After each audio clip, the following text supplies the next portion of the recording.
What's going on, baby? It's your man Mousy, baby. Cheats for Life 219 TV, baby. And well, we got another one for you. Near West Connected. And understand that GoFundMe is not life insurance brought to you by Urban Life Professionals. But on this one right here, we about to touch back into the streets, man. We about to touch back into the streets, man. We about to say they still trying to free Hoover, man.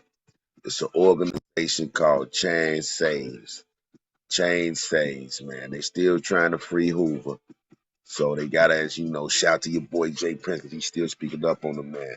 But we know we won't let y'all let me know. Drop something in the comments what you think about this, man. What you think about this? They try to free the old man. Salute, man.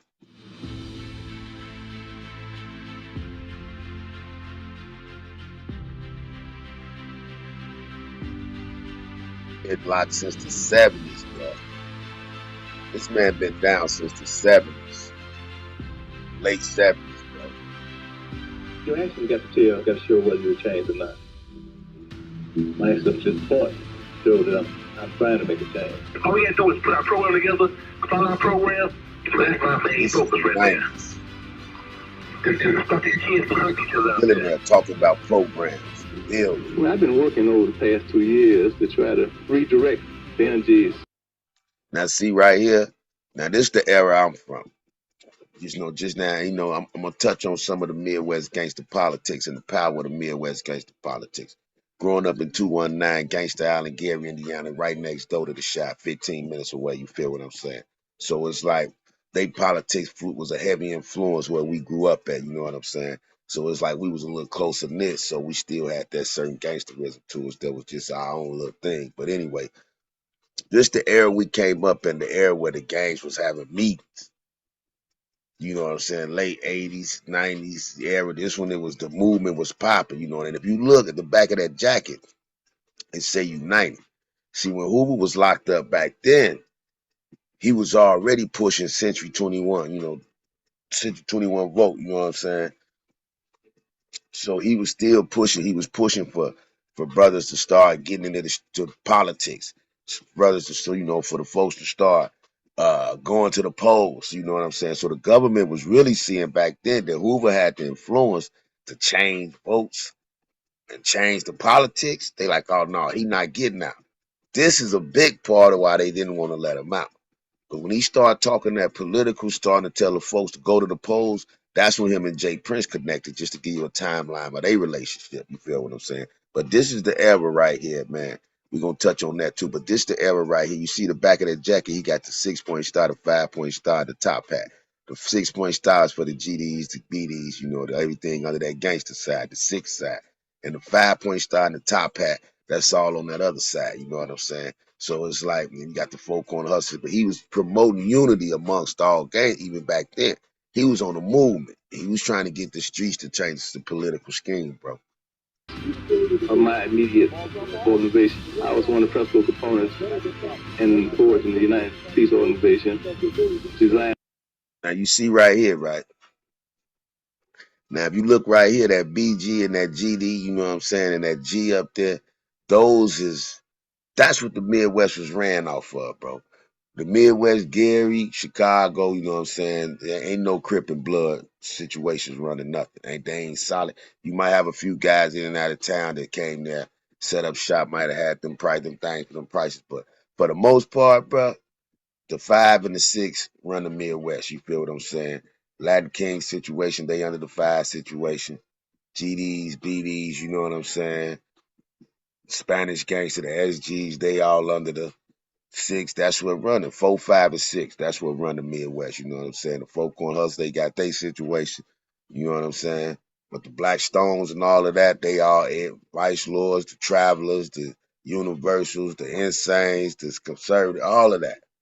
You know what I'm saying? The Black Souls, they GD. You know what I'm saying? So it's just like, it's 5 and 6, that's what running. But Hoover was trying to get all of that on a united front. And see, that was part of why they was keeping them down so long.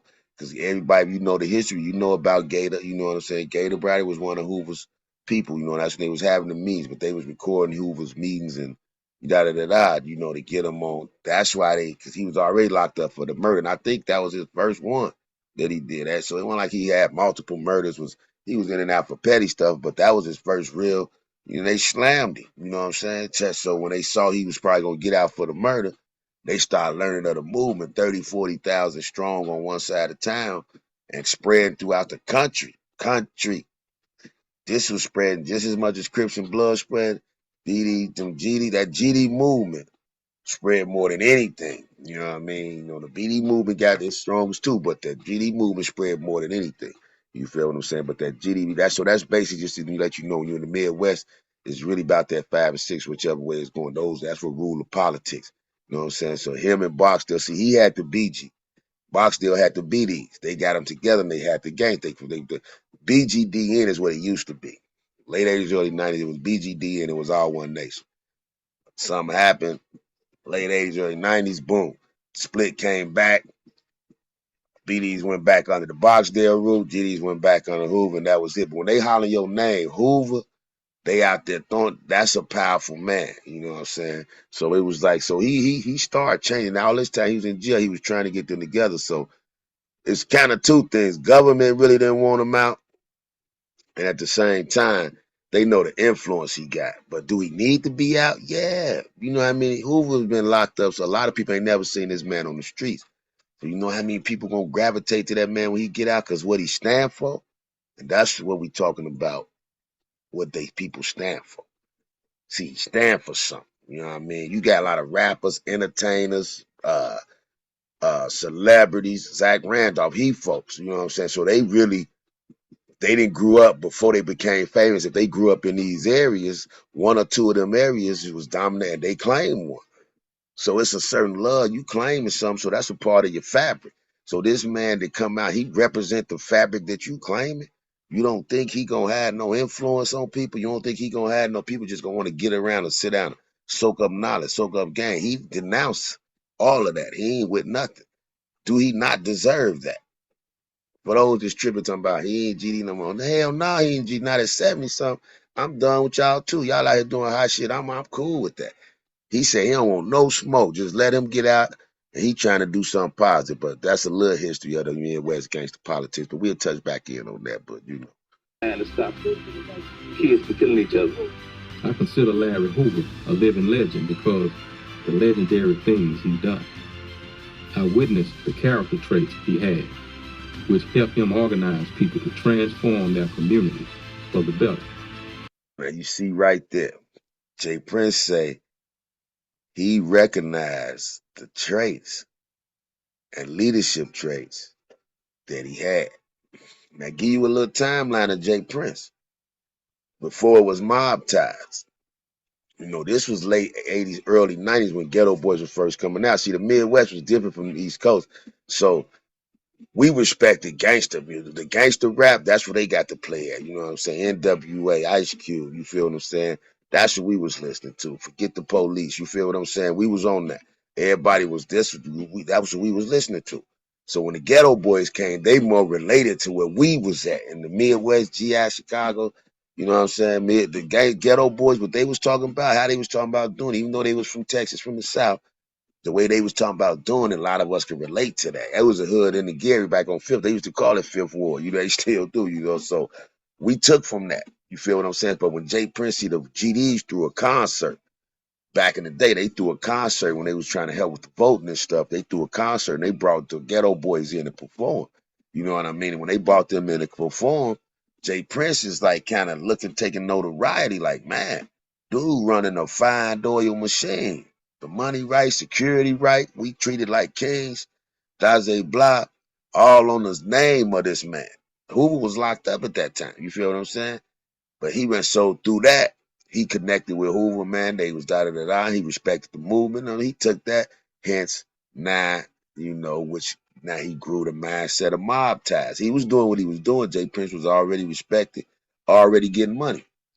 He was getting that Texas hustling money. Them Texas boys, they right there by the border. So his money, they was getting money down there. That Pimp C, they was getting that money. That's what Jay Prince was, a money getter, hustling. But he saw that organization or mob type movement he witnessed when being around Hoover. That's what he owed Hoover, because Hoover kind of let him figure out how to run his situation, how to bring that unit. So he started running it like a mob versus, Hoover and them already had the gang lane. So he started running it like a mob. Hence, boom. But he got it from being around that man, for real, for real. This is the most secretive prison in America. No one is allowed inside. Famously been called the cleaner version of hell. It is as isolated as the prisoners who call it home. The prison called ADX Florence is a tomb for the living. 20 years of solitary confinement. Come on, man. It's time for the man to come on. They'll be locked down for 23 hours a day in a 84 square foot cell, 7 feet by 12 feet. He will be in the cell 23 hours a day for the rest of his life. It's not designed for access to other inmates. He does go out. It's his choice for 1 hour. It'll be in a caged-in area. You basically walk around in circles, get a little daylight. It says designed so he can't even see the mountains. So he can't even see the mountains. I sincerely hope someone with the right tools read this and is able to correct this injustice. Why is there such an urgency now to get Larry Hoover pardoned? Now, you see now, this is December 2022, so they just got on this in December, so they still on it. It's just January, February. This is 2 months ago, so this is fresh news. They trying to bring the old man home, and what y'all think? Drop some in the comments, man. What you think of it? Do you think Hoover coming home will influence something? You think it's gonna change something? And I'm gonna tell you like this: it ain't really gonna change nothing. How weird we gonna keep it, man? You know what I mean? Me coming from the era we come from, I'm 49, man. So I grew up in that Hoover era. I'm talking about I grew up in that Hoover era where they rep that man. When they holler, they throwing up them folks. They Hoover, you know what I'm saying? I come from that era. You feel me? Well, whatever side you chose. Now that's when we did all our. That's when I found out I'm more of a hustler than a gangbanger. You know what I'm saying? I'm gonna keep it. I found out that I'm more of a hustler than a gangbanger. Ain't no money, wasn't enough money in gangbanging for me. You're gonna rep your hood, but the love, the camaraderie, you can't beat that, bro. And that's what people gravitate to. Say what you want to say about whatever. But the Midwest, we don't get credit, 'cause that's where the term gang came from.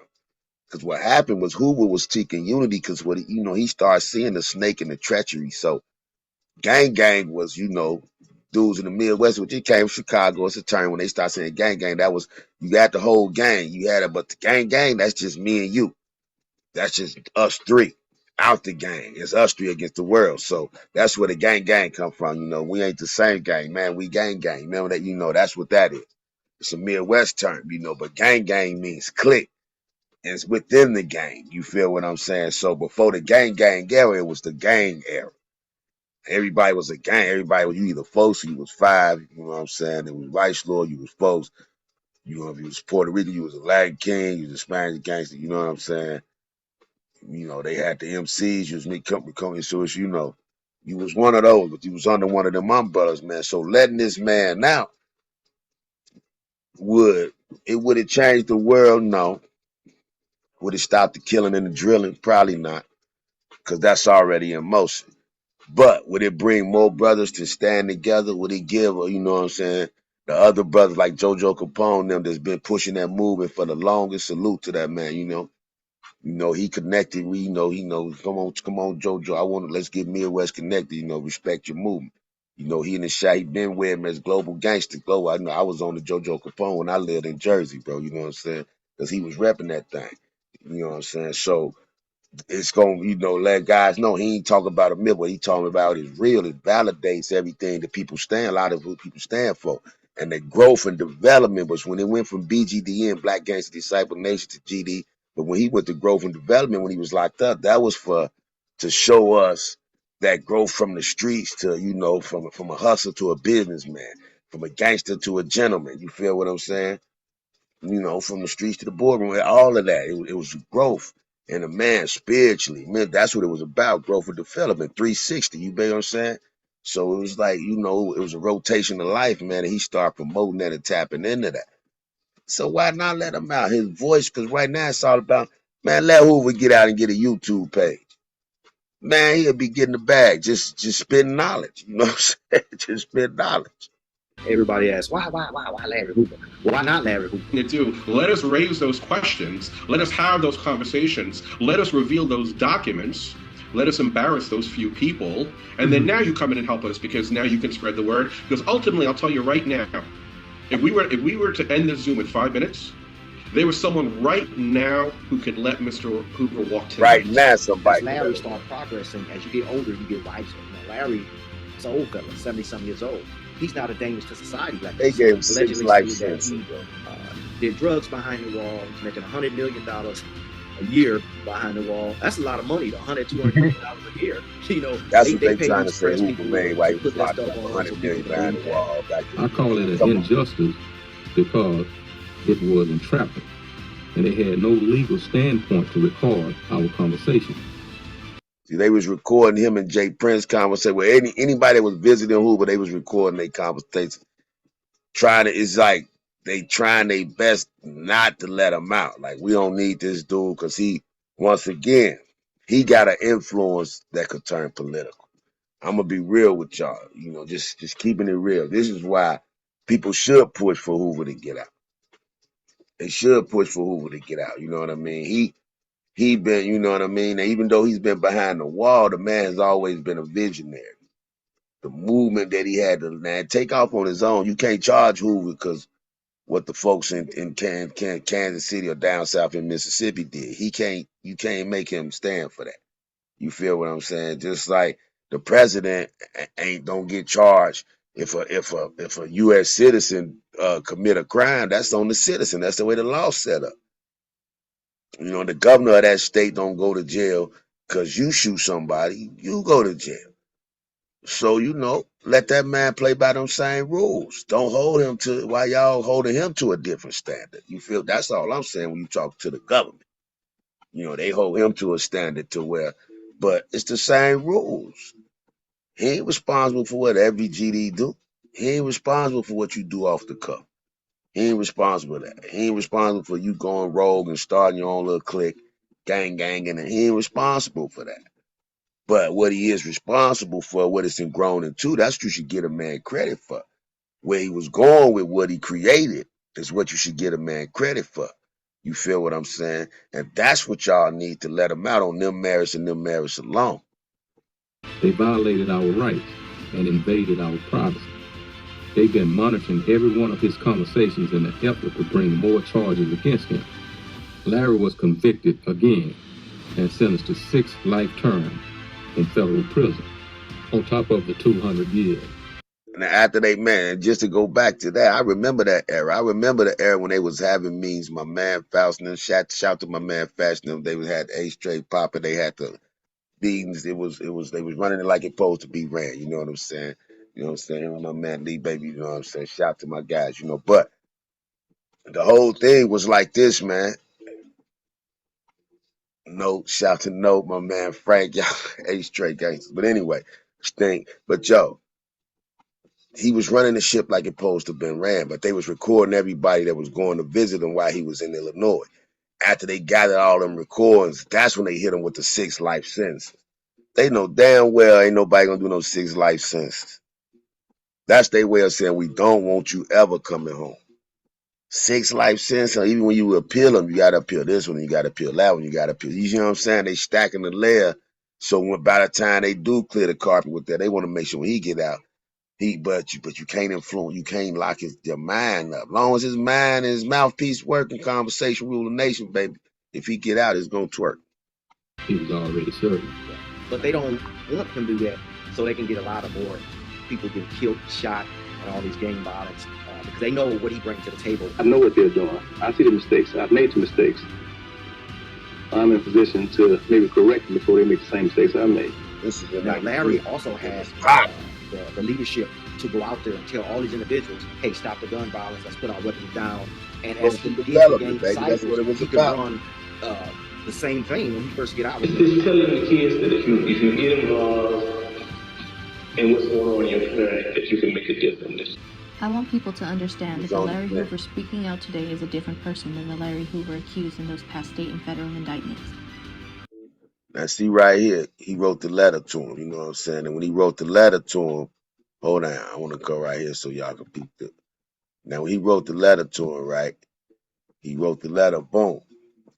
Say he wanted the people to understand that Larry Hoover speaking out today is a different person than the Larry Hoover accused of those crimes in federal indictments, that's being said. Say he do take responsibility for the wrong, and he not going to try to explain it or justify it. He was lost in an enduring pattern of criminal activity for years. He got lost in the sauce, man. Come on, he got lost in the sauce like we do. But, he turned lemons to lemonade and they got mad at that. But anyway, looking back then, thinking about what I've known to come and understand about the nature of those things I've been involved in fact, initiated, I can't avoid taking responsibility. He taking accountability. That's what y'all want to see. Rehabilitation. That's part of that, right? So if supposed after all these years, it's been since the 70s. Come on, man. You know what I'm saying? He over 30 years he been down. Anyway, with this responsibility not being able to honestly assess and appreciate the magnitude and scope of the harms of my actions have wrong, I cannot help but to have immense remorse. Moreover, the remorse is rooted in the sad reality of his circumstances. He looking at drill music. Now, believe me, he see what he done created. He's sitting back like, damn, I ain't know it was going to go there. But he's also willing to take the responsibility. But like he say, he denounced it. He ain't got nothing to do with it. But anyway, you know what I'm saying? See, there's zero chance I would reoffend. I repeat that. There is zero chance I would reoffend. Who like, man, I don't want no smoke, bro. Whatever they doing is on them. I'm just trying to get out, man, be around my grandbabies, my family. And I think the man deserved that. Real talk. You know what I'm saying? There's zero chance I would reoffend. Not only do I not want to waste my final years in self-destruction. Like, I only got so many years left. But that's why life is much. Like I tell you, he in his 70s. He only maybe got 10, 15 years of life left. He like, yo, man, I ain't want to feel that riding around on no gangster shit. He says, I would want to fulfill a promise I made to my late beloved mother that before I get out of here, I'm going to do right, which we all do. So let him get that. He say, look, I offer this letter so that it might clarify and lend insight into where I am today. I know there are some that will probably remain unconvinced and those who believe that I'm beyond redemption. I hope to prove them wrong or at a minimum to ally their concerns eventually. Eventually y'all, he going to win y'all over when y'all see, because I'm telling you, the man deep, you know what I'm saying? The man deep. Growth and development was just, something was knowledge, wisdom, understanding. It's a lot to go with that the man was putting it down. He had the laws, he had it scripted. They had laws, they had rituals, you had prayers you had to say. It was a whole situation that they got away from all that, which was what we call structure. See, the young generation got away from the structure. But anyway, I will hope that the people will read this and accept my pledge that I am done with my past. And I only ask for a chance to do right by my family and to lead this world on a positive note. Now, she going to speak on what I just read, kind of whatever. But just to give y'all that, insight, tap in with the man. What y'all think? Drop something in the comments. Do the old man deserve to come home? That's all I'm saying. Do he deserve to come home, man? I think so. That being said, I do take responsibility for my wrongdoing and will not try to explain away or justify any of it. I was lost in an enduring pattern of criminality those many years ago. Looking back, thinking about what I have now come to understand about the nature of those things I have been involved and in fact had initiated, I cannot avoid taking responsibility. With this responsibility now being able to honestly assess and appreciate the magnitude and scope of the harms my actions had wrought, I cannot help but to have immense remorse. Moreover, this remorse is rooted in the sad reality of my circumstances. There is zero chance I would reoffend. Not only do I not want to waste my final years in self-destruction, I would want to fulfill a promise I made to my late beloved mother. I offered this letter so that it may clarify and lend insight into where I am today. I know there are some that will probably remain unconvinced and choose to believe I'm beyond redemption. I hope to prove them wrong or at a minimum to ally their concerns eventually. I would hope that people will read this and accept my pledge that I am done with my past and I only ask for a chance to do right by my family and to leave this world on a positive note. I have long since renounced my association with any and all criminal organizations and their membership. I no longer am a member, leader, or even an elder statesman of the Gangster disciples. I want nothing to do with it now and forever. With peace and respect, Larry Hoover. He said peace and respect. They're black minorities, individuals who don't pay attention to us. However, if you got Sidney Powell, John Fitzgerald, and all these government officials saying what happened to Larry and what's going on, it's a done deal. We just ain't got John. Don't think we just got him. We got a powerhouse. We're not trying to get him in another prison. We're trying to get him out. But that's when So, yo, man, y'all let me know what y'all think about that, man. Should they free the guys? Free the guys, man. Hashtag free the guys, baby. Go and drop free the guys in the comments, man. Drop free the guys in the comments, man. If you know what time it is, you know that man need to be out. He need to be out here connecting with the youth. He need to be out here spreading his message. You know what I'm saying? He need to be out here talking that positivity. He need to be out here giving y'all the insight on why he started the beginning. He connected to the youth, baby. He connected to not even the youth. He connected to the grown ones. You know, he be bringing that sense of structure back, man. But it's crazy, though. So I want to know what y'all think, man. Drop something in the comments. It's your man, Cheeks for Life 219. He's definitely Midwest connected. Definitely. He's Midwest connected. You can't talk Midwest connected without talking to him. You feel what I'm saying? You can't speak Midwest connected without speaking Hoover, man. So let me know what y'all think. Drop something in the comments, man. Because look, if we gonna co-sign Charleston White, and y'all gonna pay him to do shows, because that's gonna be my next video, what he said about Mav Hoffa's daughters, man.